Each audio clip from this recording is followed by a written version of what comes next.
ucapkan syukur alhamdulillahirabbil alamin atas limpahan rahmat, nikmat, hidayah dari Allah.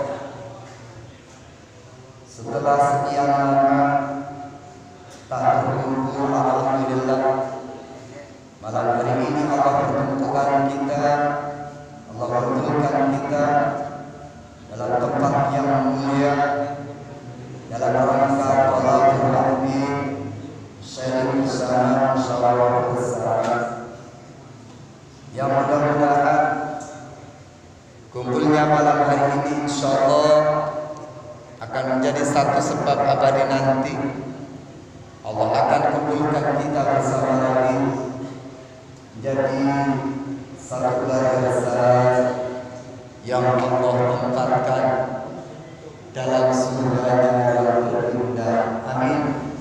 Amin ya rabbal alamin. Salawat terkirim salam senantiasa terlimpahkan, tercurahkan kepada manusia berbangsa, pemimpin negeri dunia akhirat yang punya syafaatul kubra, baginda Rasul Muhammad sallallahu alaihi wasallam beserta keluarga, para sahabat, para tabi'in, hingga kita punya umatnya, khususnya pemuda-pemudi Islam muda sekarang ini. Insyaallah suatu saat nanti pun bisa berkunjung ke Baitullah, ke Makkah, Madinah, ziarah ke makam Rasul. Amin. Baik melalui haji maupun umrahnya. Amin. Suatu saat nanti benar-benar akan berjumpa, mendapatkan pertolongan syafaat Beliau di hari kiamat nanti. Di qaulina Allahumma shalli wa sallim wa barik ala sayyidina Muhammad wa ala ali sayyidina Muhammad. Mudah-mudahan Allah ijabah, Allah qabul. Amin ya rabbal alamin. Apa kata semuanya? Alhamdulillah, luar biasa, Allahu Akbar. Mudah-mudahan semuanya diberi kesehatan, panjang umur, sehat selalu, cita-citanya diijabah, dikabul oleh Allah Subhanahu wa taala. Amin ya rabbal alamin.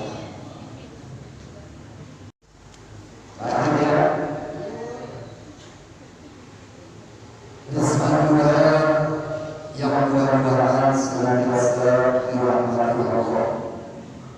Tak terasa waktu berlalu berputar begitu cepatnya, sehingga tak terasa malam hari ini pun kita sudah berada di bulan Maulid, bulan di mana dilahirkannya manusia terindah, manusia teragung, pemimpin para nabi, ya, pemimpin umat manusia di dunia, bahkan di dunia akhirat nanti. Siapakah dia? Baginda Rasul Muhammad sallallahu alaihi wasallam. Dalam sebuah Al-Quran ada ayat Allah berfirman yang berbunyi di dalam surat Yunus 58, kalau salam yang berbunyi Bismillahirrahmanirrahim.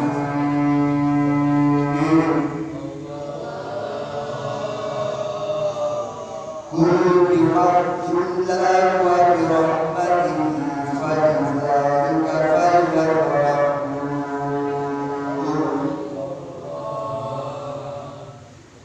Qul bifadlillahi wa birahmatihi fabidzalika falyafrahu.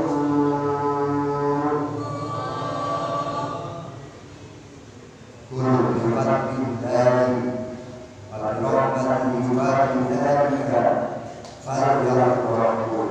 Kul, katakanlah Muhammad, dengan anugerah Allah dan dengan rahmatnya maka bergembira. Jadi hakikatnya dunia dengan segala isinya, termasuk kita yang ada di dalamnya, adalah nikmat anugerah rahmatnya Allah. Sehingga kita bertanya, lalu apa rahmat Allah yang terindah? Rahmat Allah yang tertinggi apa? Yaitu dilahirkannya Kanjeng Nabi. Ini adalah rahmat yang paling agung. Makanya dengan sebab anugerah dan rahmatnya falyafrahu, maka bergembiralah engkau, berbahagialah engkau. Jadi tafsirannya, rahmat ini rahmat yang paling mulia, rahmat yang teragung adalah dilahirkannya Kanjeng Nabi, diutusnya Kanjeng Nabi. Sehingga dalam ayat yang lain, wa ma arsalnaka illa rahmatan lil alamin. Tidaklah aku utus Muhammad kecuali menjadi rahmat untuk seluruh alam. Jadi Nabi Muhammad ini dia rahmat untuk seluruh alam. Semenjak kira-kira dilahirkan Kanjeng Nabi, semenjak, ya. Bahkan dalam hadis qudsinya Allah berfirman, seandainya aku tidak ciptakan Muhammad, aku tidak akan menciptakan bumi dengan segala isinya. Seandainya tidak ada Nabi Muhammad, Allah tidak menyukai dunia ini dengan segala ini. Makanya kita pantas bersyukur, pantas berterima kasih kepada Nabi Muhammad, bersyukur kepada Allah Subhanahu wa ta'ala. Sehingga malam yang paling mulia adalah malam dilahirkannya Kanjeng Nabi. Mengapa demikian? Karena dengan sebab dilahirkannya ada malam lahirnya Kanjeng Nabi, terciptalah malam-malam yang lain, seperti malam Idul Fitri, seperti malam Idul Adha, seperti malam Lailatul Qadar, seperti malam Jumat dan malam-malam yang lainnya. Karena ada sebab malam dilahirkannya Kanjeng Nabi. Tiada hari yang indah, tiada hari yang paling agung selain hari di mana dilahirkannya Kanjeng Nabi Muhammad sallallahu alaihi wasallam. Masa sih gak boleh kita gembira? Masa sih dengan dilahirkannya Kanjeng Nabi kita gak boleh bersyukur? Tentunya kita gembira. Makanya ada yang namanya peringatan Maulidnya Nabi, memperingati kelahiran dilahirkannya Kanjeng Nabi. Pantas ya, karena kita dengan memperingati kelahiran Kanjeng Nabi, kita jadi tahu di situ dibacakan sejarahnya, biografinya, ya, bagaimana Nabi itu suri tauladan, panutan yang harus dicontoh. Halo, lanjut. Lanjut. Kira-kira dilahirkannya Kanjeng Nabi seneng gak nih? Senang? Alhamdulillah. Apa terus dikatakan? Tahu pamannya Nabi siapa? Abu Lahab. Bahkan Abu Lahab itu menjadi surat ya. Atas ya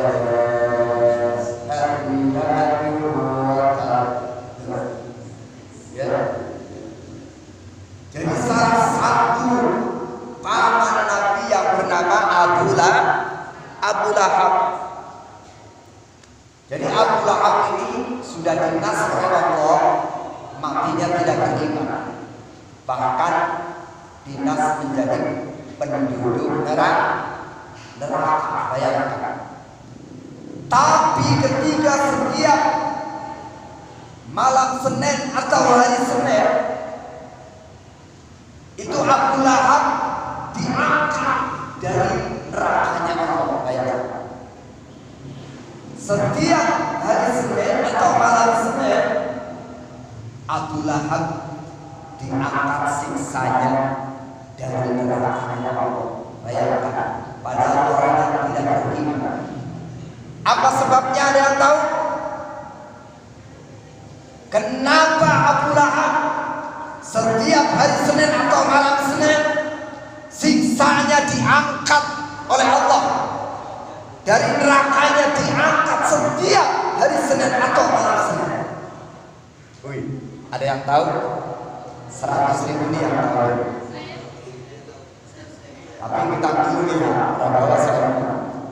Ya, ahli, apa sebabnya? Subhanallah. Ya, Pak Ustaz punya ucapan.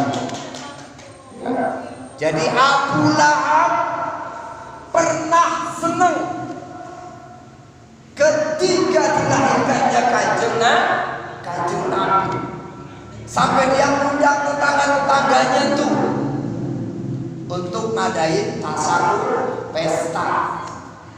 Senang ketika Kanjeng Nabi dilahirkan. Subhanallah. Bayangkan Abu Lahab saja yang gak beriman senang dengan kelahiran Kanjeng Nabi. Setiap malam Senin atau Senin diangkat siksanya dari nerakanya Allah. Apalagi Risman Muda yang melaksanakan ajaran beliau, sunnah beliau. Kira-kira pantas enggak dapat syafaat Nabi?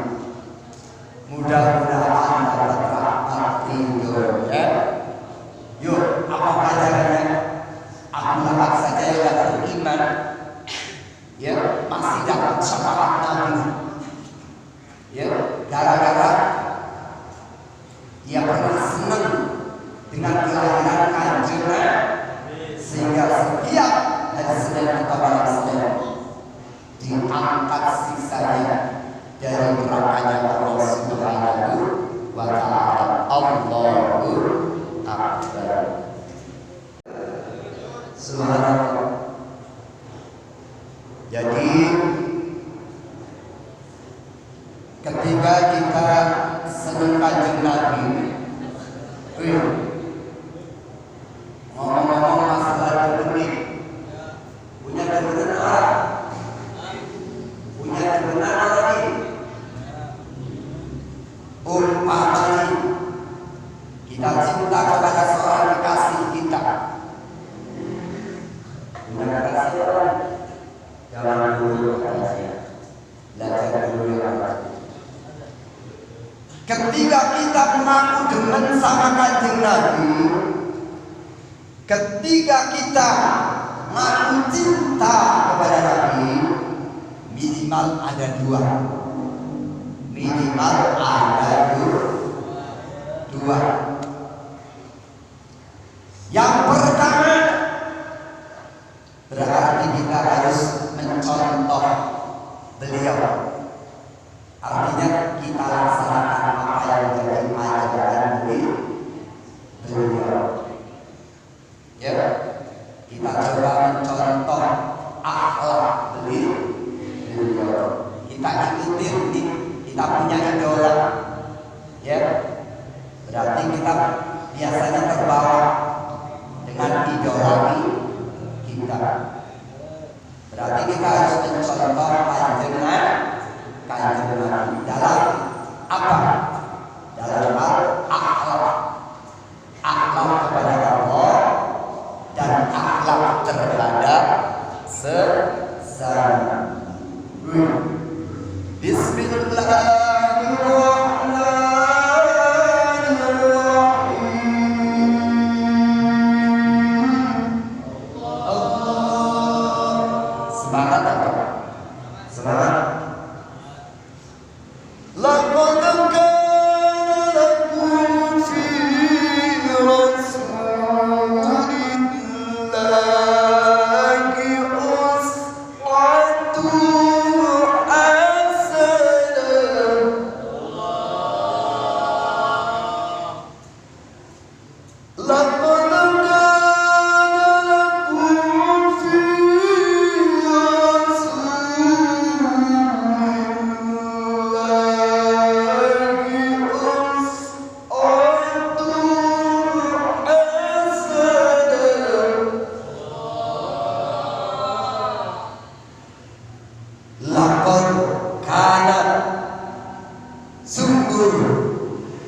Telah benar-benar ada lakum untukmu sekalian, wahai umat manusia, wahai pemuda Risman Muda, seluruh umat manusia, sungguh telah benar-benar ada dalam untukmu sekalian apa? Fi Rasulillah, dalam diri Rasulullah apa yang ada? Uswatun hasanah, suri tauladan yang baik, contoh yang baik. Kalau mau nyontoh Kanjeng Nabi, subhanallah. Nabi kalau makan sedikit, kalau Risman Muda mah sedikit-sedikit makan, betul? Kalau Nabi tidurnya sedikit, kalau Risman Muda sedikit-sedikit mah tidur, betul? Kalau Nabi ibadah, sholat malam sampai kakinya bengkak-bengkak, saking lamanya ibadah. Ada orang tua pemuda Risman Muda kalau ibadah kakinya sampai bengkak.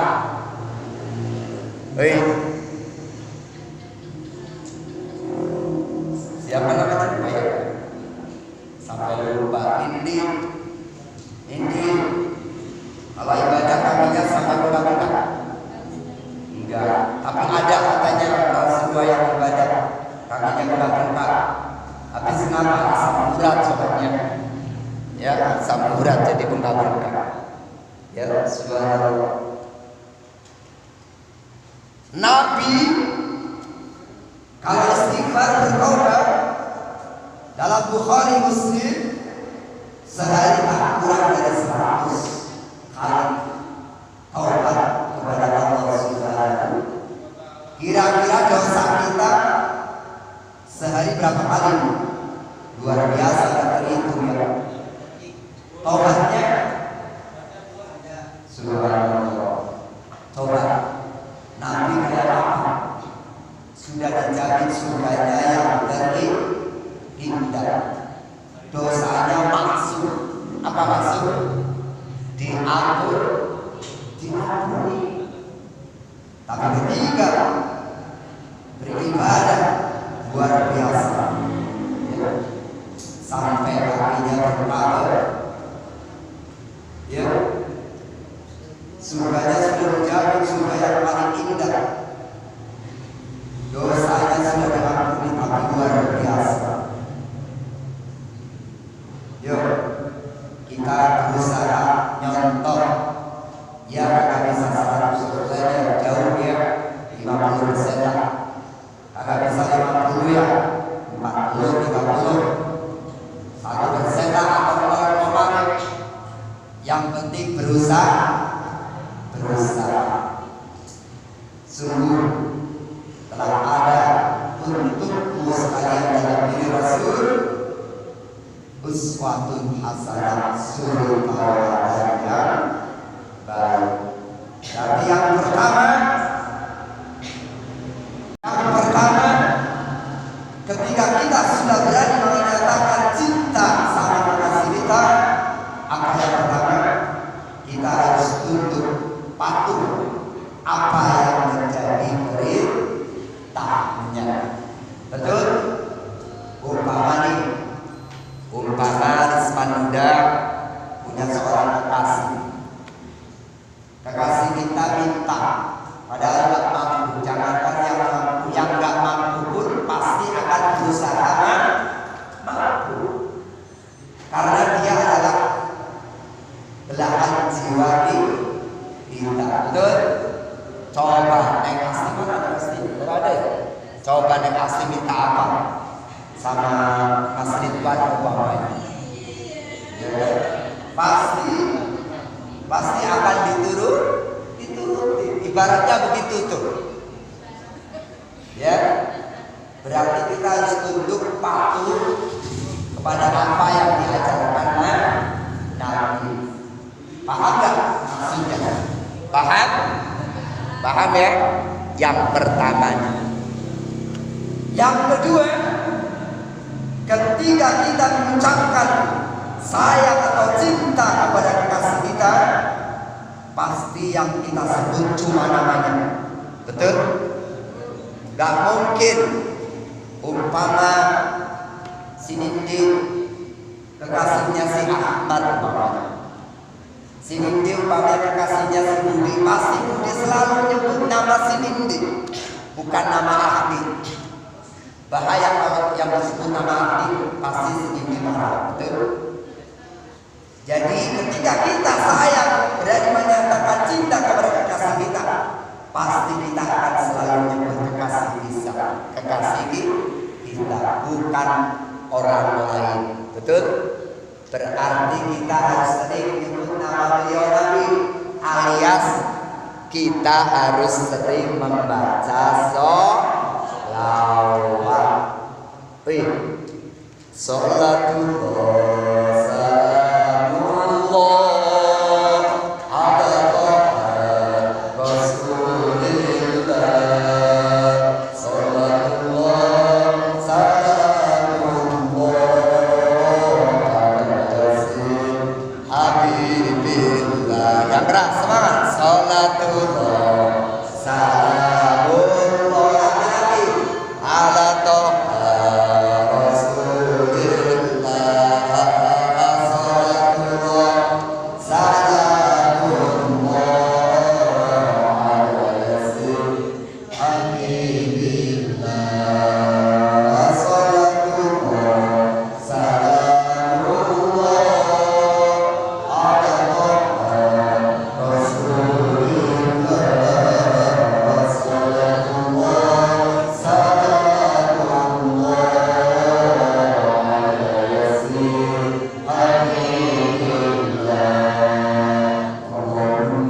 cintanya palsu, bohong. Kalau ngomongnya cinta rindu sama kanjeng Nabi, tapi kagak mau hadir di majelis ilmu, kagak mau baca sholawat, berarti rindunya cintanya palsu. Kenapa demikian? Ternyata sholat itu ibarat cincin yang melingkar di jari seorang gadis sebagai tanda cinta dari sang kekasih, atau sang kekasih memberi belayan yang paling manis terhadap belahan jiwanya. Itulah arti daripada sholawat, sebagaimana bukti bahwa kita sayang kepada Nabi kita, bahwa kita cinta kepada Nabi kita, bahwa kita rindu akan Nabi kita rindu akan syafaat beliau di hari kiamat nanti. Kata Nabi, inna awlan nasi yawmal qiyamah inni aktsarukum alayya sholatan. Sesungguhnya yang paling mulia di antara kamu bersamamu nanti di hari kiamat adalah yang paling banyak membaca sholawatannya terhadap aku, Allah. Jadi silahkan kepengen ketemu kanjeng Nabi, kepengen mendapatkan syafaat kanjeng Nabi, banyakin membaca sholawat. Kapanpun, dimanapun, dalam situasi apapun, jangan pernah lupa membaca sholawat. Mengapa demikian? Innallaha wa malaikatahu yusholluna 'alan nabi ya ayyuhalladzina amanu sallu 'alaihi wa sallimu taslima.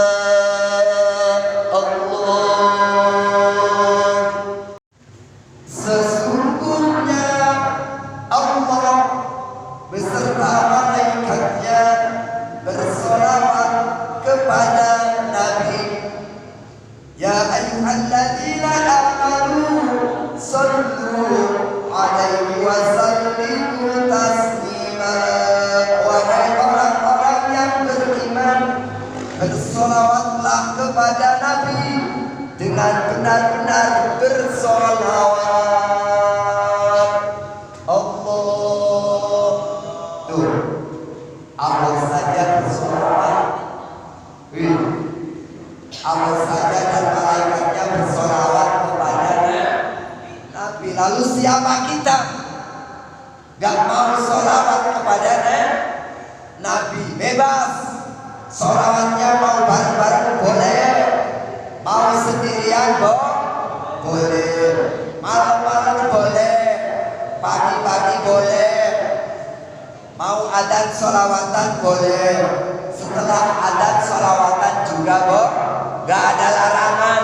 Perintahnya bebas kapan saja, asal masih dalam batas-batas kenormalan. Jadi mulai hari ini kita harus banyak menyebut Nabi, membaca sholawat. Ya, halo, paham? Yang pertama, ketika kita cinta kepada kekasih kita, yang pertama tadi, kita akan tunduk patuh apa yang menjadi kemauan kekasih kita. Berarti kita harus tunduk patuh melaksanakan ajaran-ajaran Nabi, sunnah-sunnah beliau. Betul? Yang pertama. Yang kedua, ketika kita cinta kepada kekasih kita, yang yakin pasti kita akan selalu menyebut nama kekasih kita. Ketika kita cinta rindu kepada Nabi kita, berarti kita sering-sering menyebut nama beliau. Kita sering membaca sholawat, tak pernah hentinya mulut kita senantiasa basah dengan bersolawat kepada Nabi kita Muhammad sallallahu. Mudah-mudahan Allah panjangkan umur kita, Allah berikan kita menjadi pemuda-pemudi yang sukses, pemuda-pemudi yang saleh-salehah, yang selalu melaksanakan ajaran Nabi kita sampai satu saat kita kembali akan berjumpa mendapatkan syafaat beliau dari kiamat nanti. Amin amin ya rabbal alamin. Tentunya yang keras. Nanti tak apa? Ayo tanyakan, silakan yang mau bertanya silakan. Jangan malu-malu. Yuk. Barangkali ada yang mau bertanya, laki-lakinya. Ayo.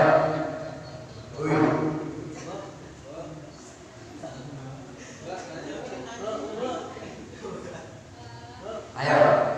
Lili, mau nanya.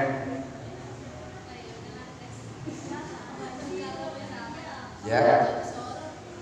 Apa pertanyaannya?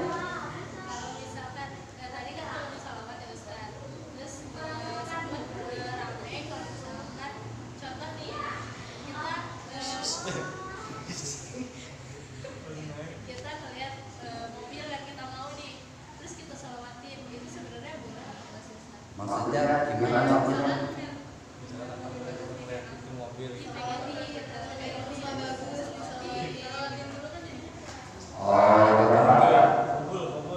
Oh, pengen rumah. Boleh kasih umpama kita kepengen ada mobil bagus, umpama pengen kita sholawatin dulu, boleh kan? Boleh saja.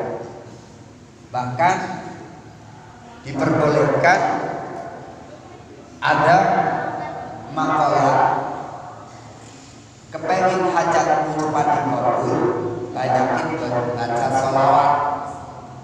Jadi memang salah satu rahasia dari dibalik sholawat itu cepat dijabah oleh Allah Subhanahu.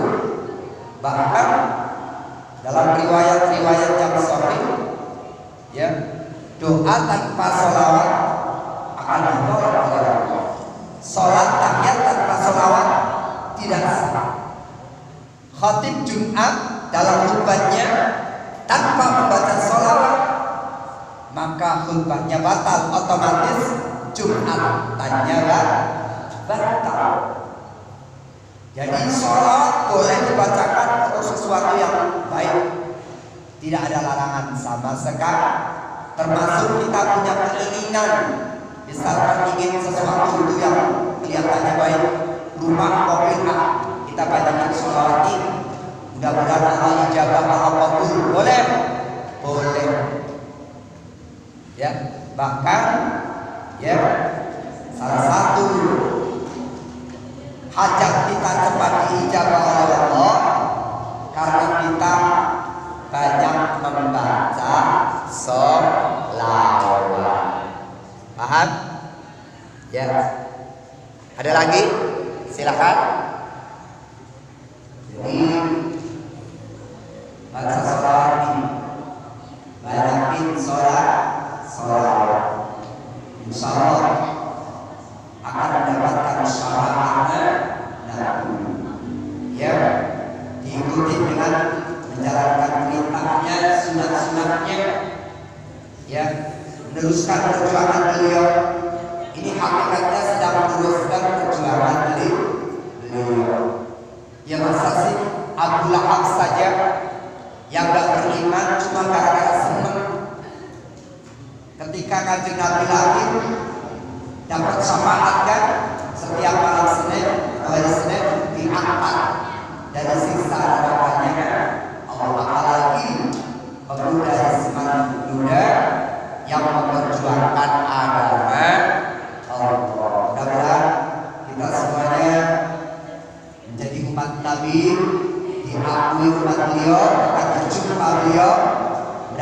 syafaat beliau nanti di hari akhirat. Amin ya rabbal alamin. Sekali lagi kekurangan kesalahan mohon maaf sebesar-besarnya. Billahi taufiq wal hidayah. Wassalamualaikum warahmatullahi wabarakatuh.